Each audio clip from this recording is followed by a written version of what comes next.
I'd like to welcome all of you here. आप सबका स्वागत, नमस्कार. ओ भाई बैठ जा भाई बैठ जा।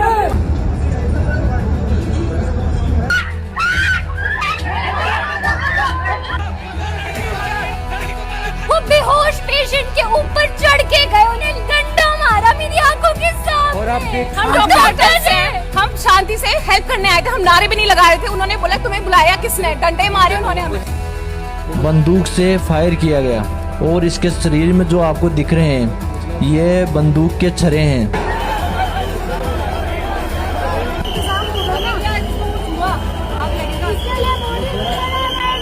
जब अपनों की जान जाती है ना तब पता चलता है इंसानियत मर चुकी है। ये देखिए लड़ाई देखिए, ये देखिए किस तरीके से मार रहे हैं।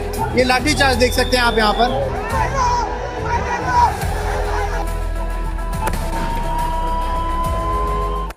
Question is, why is this happening to our students? What exactly have our students done? Thousands and thousands of students, what have they done to have security forces aiming weapons at them, to be beaten up, to be thrashed, to be humiliated? What have they done? What have they done wrong? They are protesting peacefully. They are asking for their demands. They are asking for what this country owes them. They are not doing a crime. They are simply asking that, listen, as students in this country, we deserve an education system that works. We deserve an education system that is fair, and we don't have it. Children have committed suicide. Our students go through unlimited stress. And then at the last minute, they are told that the paper has leaked. So there is a legitimate problem. And it is now a very deep problem in this country. So, the thing that is very clear to everybody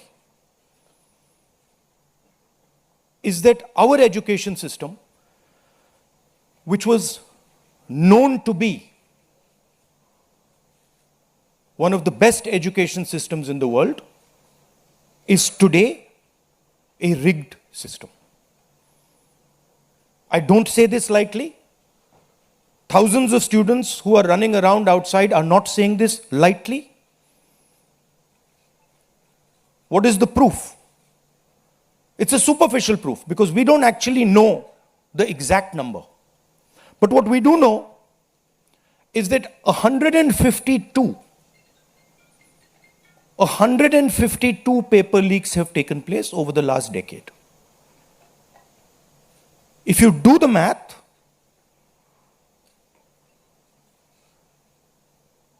so one a month. One a month, approximately. Every month, lakhs of students are told that all the stress that you went through, you're going to have to go through again. And after that, they're told, we really don't care. We don't care if there's a re-exam. We don't care how much you have to wait. We don't give a damn.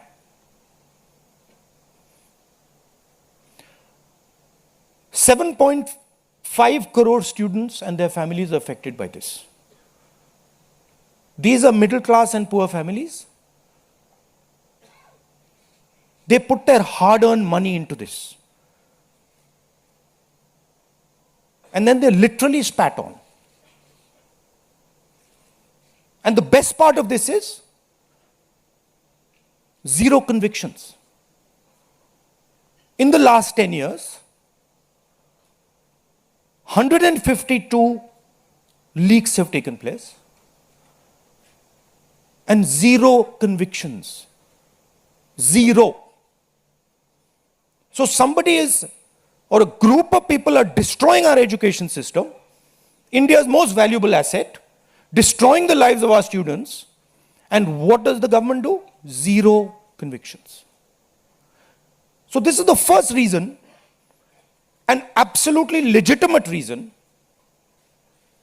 why our youngsters are protesting.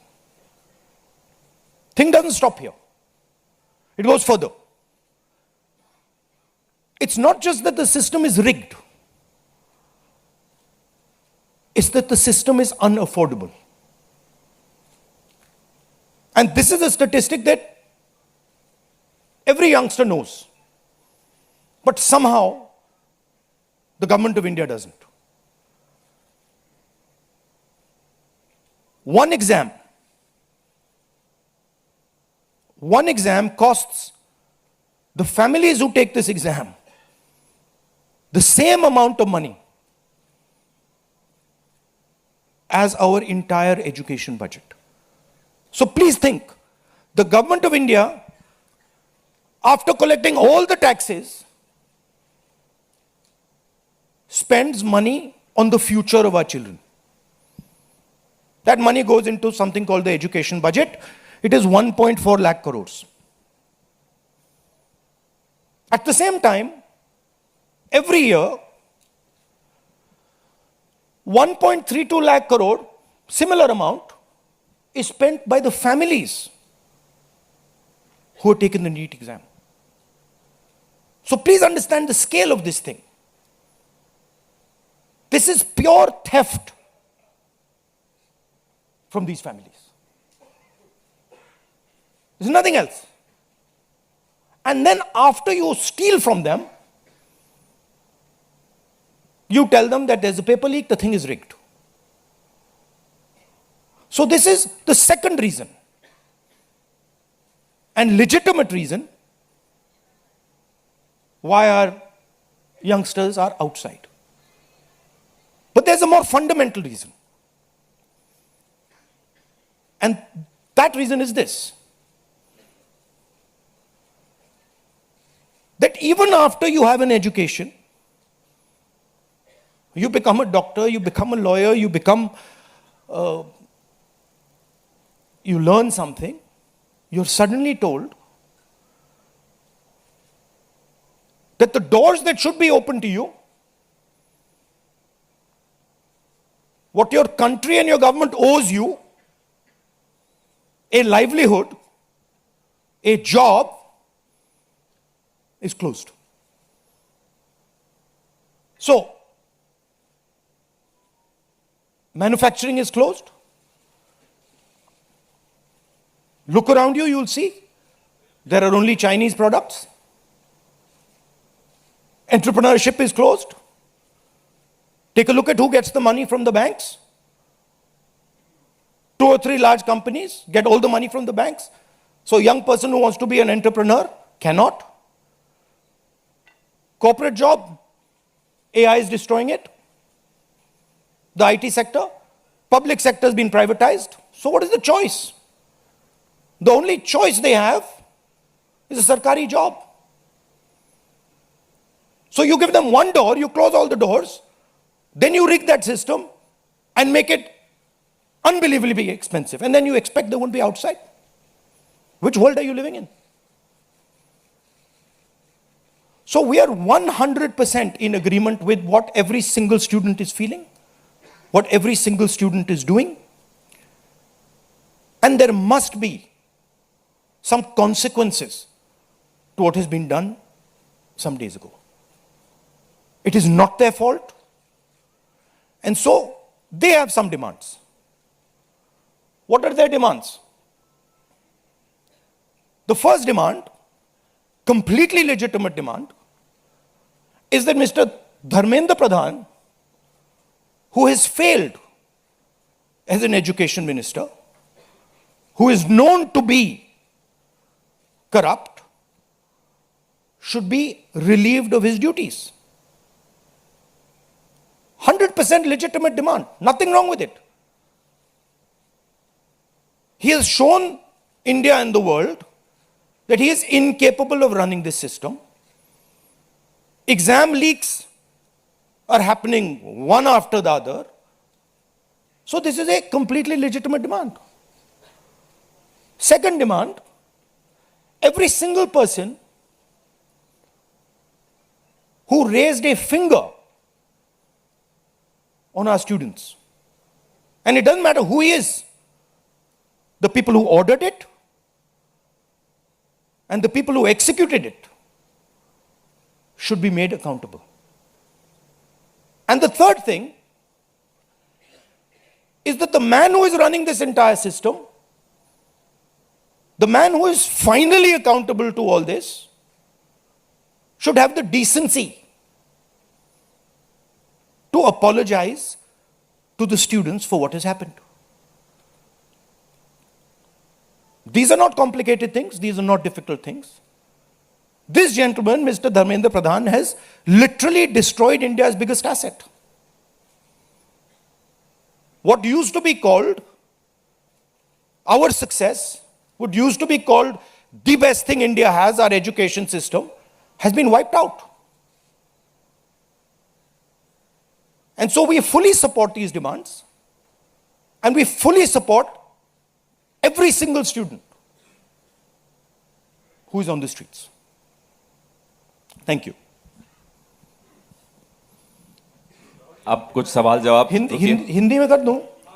Hindi में कर देता हूं.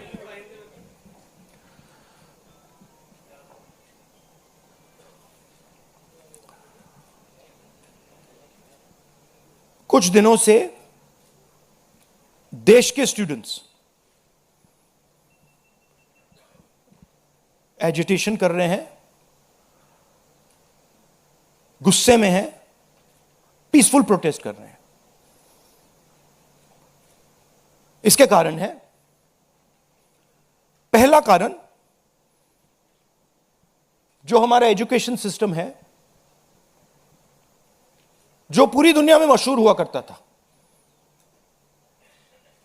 As a great education system, वो अब rigged education system है. कितना rigged है वो किसी को नहीं मालूम. सुपरफिशियली दिख रहा है कि 152 पेपर लीक हुए हैं पिछले 10 साल में. सच्चाई नहीं मालूम, क्योंकि ये 300 भी हो सकता है, क्योंकि बहुत सारी बार पेपर लीक हो गया, किसी को पता भी नहीं लगा होगा, वो भी हो सकता है. बट जो हमें मालूम है 152 152 पेपर लीक हुए हैं. स्टूडेंट तैयारी करते हैं, मेहनत करते हैं 8-8 10-10 घंटे 3-4-5 साल के लिए, और फिर लास्ट मिनट उन्हें बताया जाता है, देखिए जिनके पास पैसा है, 40 लाख रुपए जिनके पास हैं, 50 लाख रुपए जिनके पास हैं, वो पेपर खरीद सकते हैं. आपकी ईमानदारी का, आपकी मेहनत का कोई मतलब नहीं है. उनको 152 बार पिछले 10 साल में भी यह बताया गया है.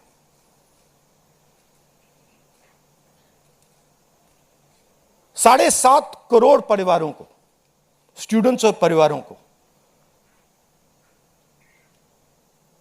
पेपर लीक ने डैमेज किया है. और स्टूडेंट यह सवाल पूछ रहे हैं, पेपर लीक होता है, 7.5 करोड़ युवाओं का नुकसान होता है, मगर पिछले 10 साल में एक भी कन्विक्शन नहीं हुआ, एक भी व्यक्ति का कन्विक्शन नहीं हुआ, 0. तो यह पहला कारण है. दूसरा कारण कि जो हमारा एजुकेशन सिस्टम है यह अनअफोर्डेबल है. मिडिल क्लास के लिए, गरीबों के लिए यह सिस्टम अनअफोर्डेबल है. जितना पैसा हिंदुस्तान की सरकार अपने एजुकेशन बजट में डालती है हर साल, उतना पैसा एक नीट एग्जाम के लिए एक नीट एग्जाम के लिए जो स्टूडेंट्स एग्जाम लेते हैं और उनके परिवार उतना पैसा देते हैं। आप सोचिए, सरकार पूरे देश से टैक्स लेती है, जीएसटी, इनकम टैक्स सारा लेती है, और फिर कहती है देखिए ये जो पूरा टैक्स हमने लिया है आपसे, इससे हम 1.4 लाख करोड़ रुपए शिक्षा में डालेंगे।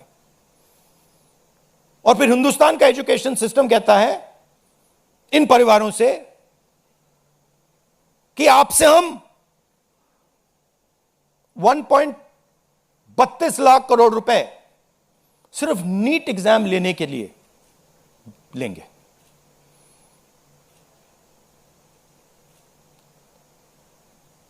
This is an insult to every single student in this country. This is an insult to every single family in this country. और ये कौन लोग हैं? ये मिडिल क्लास गरीब लोग हैं। ये अमीर लोगों का प्रॉब्लम नहीं है।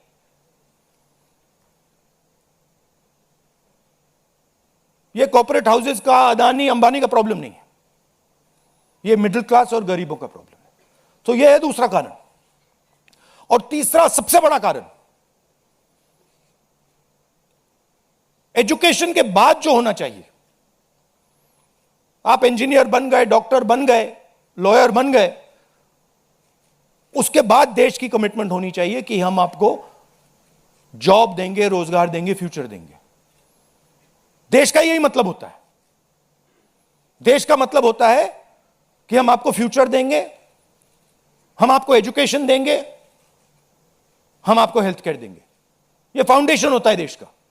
और यह देश कहता है कि नहीं, हम आपसे पैसा चोरी करेंगे, हम एजुकेशन सिस्टम को रिग करेंगे, और फिर उसके बाद सारे के सारे दरवाजे हम बंद कर देंगे।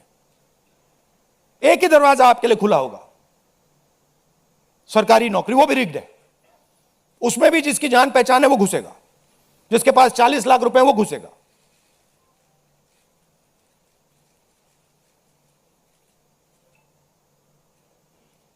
पहला दरवाजा मैन्युफैक्चरिंग, चाइना का माल कोने कोने में बिकता है,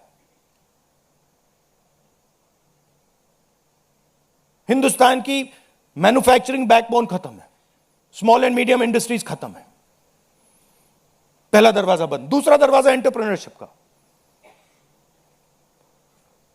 बैंक का सारा पैसा 2-3 बिजनेसेस के हाथ में जाता है। आप में से कोई एंटरप्रेन्योर बनना चाहता है, दरवाजा बंद। टीवी पे एड्स आएंगे, एंटरप्रेन्योर बनो। एंटरप्रेन्योर बनने के लिए लोन की जरूरत होती है, पैसे की जरूरत होती है, वो नहीं मिलेगा। दूसरा दरवाजा बंद। तीसरा दरवाजा कॉर्पोरेट जॉब, आईटी जॉब, जो हिंदुस्तान की सक्सेस रही है, उसको एआई ने खत्म कर दिया है, खत्म कर रहा है। पब्लिक सेक्टर बंद, पूरा प्राइवेटाइज कर दो, खत्म कर दो। तो एक ही रास्ता है, वो सरकार वाला, गवर्नमेंट एग्जाम। और फिर उसमें कहते हैं सबसे पहले पूरी अपनी आमदनी दो, उसके बाद हम सिस्टम को रिग करेंगे। और आप लोग मिडिल क्लास के लोग, गरीब लोग अपना पैसा डालो, और जिसके पास 40-50 लाख रुपए है वो पीछे से बैकडोर से घुस जाएगा। ये 3 कारण हैं कि दिल्ली के स्टूडेंट्स, हिंदुस्तान के स्टूडेंट्स गुस्से में है, बाहर है। इनको क्या कमिटमेंट चाहिए? ये कोई ज्यादा नहीं मांग रहे। सबसे पहला कमिटमेंट जो सिंबल है इस चीज का, धर्मेंद्र प्रधान मिनिस्टर, सबसे पहले आप सिंबल को हटाइए। बड़ी बात नहीं है। सुइसाइड हुए बच्चों के, 152 पेपर लीक्स हुए। स्टूडेंट्स की पहली मांग यह है, इनको हटाइए। दूसरी मांग, जिन्होंने स्टूडेंट्स पर आक्रमण किया है, जो आपने अभी वीडियो देखा, पूरी सोशल मीडिया पे, मतलब हजारों स्टूडेंट्स पे लाठी चल रही है, राइफल्स पॉइंट हो रही हैं, टांगे तोड़ी जा रही हैं, पेलेट गन से मारा जा रहा है। यह आतंकवादी नहीं है, यह हमारा फ्यूचर है, यह हमारे दुश्मन नहीं है, ये हमारे लोग हैं, हमारा फ्यूचर है। तो इन लोगों पर जिन्होंने वायलेंस किया है, हिंसा की है, इन पर एक्शन होना चाहिए। यह स्टूडेंट्स की दूसरी मांग है। और तीसरी मांग, जो इस पूरे सिस्टम को चलाते हैं, उनको स्टूडेंट से अपोलोजाइज करना चाहिए रिस्पेक्टफुली कि गलती हो गई, जो हुआ वो नहीं होना चाहिए था, आप लोगों को चोट लगी है, हम अपनी गलती मांगते हैं, कोई बड़ी बात नहीं है। तो ये 3 डिमांड्स हैं। We are 100% supporting every single student, and we are fully behind you, and we are going to ensure that you are protected and your future is protected. Thank you. Thank you Rahul ji. First question Sanjeev Chopra, PTI. अच्छा, one second. अब इसमें 2 चीजें हैं। एक तरफ students है, उनका future है, वो क्या चाहते हैं कि बात उनकी इशू पे रहे। उनकी इशू क्या है? एजुकेशन सिस्टम,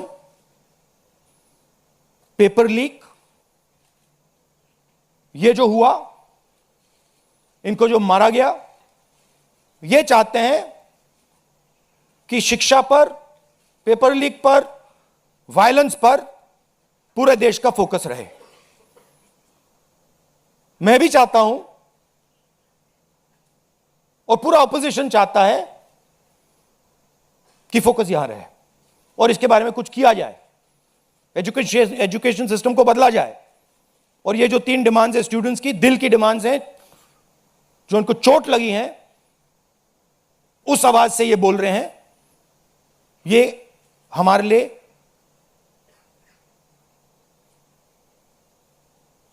बहुत जरूरी चीज है। और दूसरी तरफ क्या है? डिस्ट्रैक्शन, कि ध्यान इधर उधर करो, कभी ध्यान उधर ले जाओ, कभी इधर ले जाओ, कभी आगे ले जाओ। 2 फोर्सेस हैं, एक फोर्स डिस्ट्रैक्ट कर रही है और दूसरी फोर्स फोकस करने की कोशिश कर रही है। Thank you. जीव चोपड़ा जी, माइक तो भाई। Rahul ji, we've all seen what has happened with the students on Monday. We've also seen what has happened yesterday with the protesting MPs right outside the Prime Minister's residence. You know, the manner in which the leader of opposition was roughed up, manhandled and beaten up and removed from the protest site. What would you say on that? But the government has accused you of crossing the line and not behaving in a manner befitting the leader of opposition. This What to would me, you say? this how I was treated is an irrelevant issue to me. I don't care. Treat me 5 times worse, I don't care. The focus has to be on this. The focus has to be on what was done to the students. The focus has to be on the education system, on paper leaks, and on the costs that these children have been forced to pay. So, do whatever you want to me. 5 times, 10 times worse, I don't care. In fact, I like it because I learn from it. And the government's allegation on you? I don't care about government's allegations. Government's allegations are of no consequence to me. Siddharth, ANI। Rahul ji, मेरा सवाल आपसे ये है कि क्या धर्मेंद्र प्रधान के इस्तीफे से कोई सॉल्यूशन आपको लगता है विपक्ष को कि उससे ही निकल जाएगा? क्या होना चाहिए? दूसरी बात ये कि इतने कई सालों में, पिछले 30-40 सालों से ज़्यादा की जो डेमोक्रेटिक सेटअप है हमारे देश का, हमने नहीं देखा कि विपक्ष के नेता प्रधानमंत्री के घर का घेराव करने पहुंचे, उनके घर के बाहर पहुंचे हों। क्या वजह रही कि आप लोगों को वहां जाना पड़ा? और अब सरकार में से भी आप मांग कर रहे हैं कि डिस्कशन हो और सरकार की तरफ से किरण रिजिजू आ जाए। उन्होंने कहा कि हम डिस्कशन के लिए तैयार हैं, लेकिन किस नियम के तहत करेंगे वो सरकार को तय करने दिया जाए। तो अगर सरकार किसी नियम के तहत आप लोगों से बात करती है आपने बहुत लंबा बोला भैया, आपके क्वेश्चंस क्या है? मेरा सवाल आपसे यही है कि क्या वजह रही कि आप लोगों को प्रधानमंत्री के घर तक पहुंचना पड़ा, और क्या धर्मेंद्र प्रधान के इस्तीफे से सॉल्यूशन? इसके दो कारण हैं। हमें लगा कि अगर हिंदुस्तान के स्टूडेंट्स सड़क पे हैं तो ऑपोजिशन को भी सड़क पे होना चाहिए, पहली बात। दूसरी बात, हमारी नेचुरल स्पेस पार्लियामेंट है, और प्राइम मिनिस्टर हाउस जाने से पहले ऑपोजिशन स्पीकर के पास गए, उनके कमरे में गए, रिस्पेक्टफुली गए, और हमने स्पीकर से कहा देखिए यह बहुत बड़ा मुद्दा है, आप हमें बोलने दीजिए, इसके बारे में डिस्कशन करने दीजिए। स्पीकर ने कहा कि देखिए मैं सरकार से पूछूंगा, meaning it is not speakers decision, it is सरकार डिसीजन। ठीक है, पूछिए। पूछने के बाद कोई डिस्कशन नहीं, पूरे इशू को इग्नोर कर दिया। ठीक है, Dharmendra Pradhan, just put that other slide, Dharmendra Pradhan एक सिंबल है। धर्मेंद्र प्रधान is a symbol, and the students have pain about how they have been treated. That symbol has to be removed. Out of respect to the students, that symbol has to be removed, number one. Number two, that symbol has to be removed because he is a completely incompetent, probably collusive person in this drama. We know his background. We know how clean he is. We know the type of person he is. There's a history here. And to send a message to the country that we are listening to the students, we respect their sentiment, this man's got to go. And that is why we went to the Prime Minister House yesterday to support this demand, which is a demand that every single student is making. How the discussion is going to be held, who is going to hold it, it's not only the government's decision. Because two people need to talk. That's going to be decided by the opposition, at least our part of it. The government wants to distract from this. The government wants to rub this thing under the carpet. कि भाई ये हुआ ही नहीं.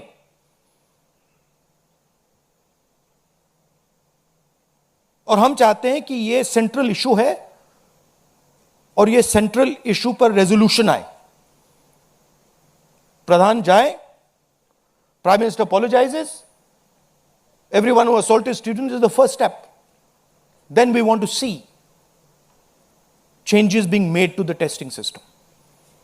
We want to see changes being made to the amount of money people are charging. Thank you. IANS.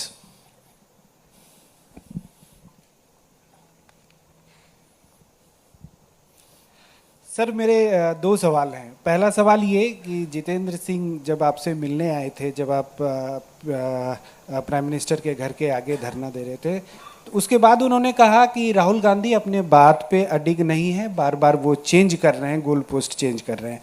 दूसरा सवाल ये है कि आपने कहा कि सभी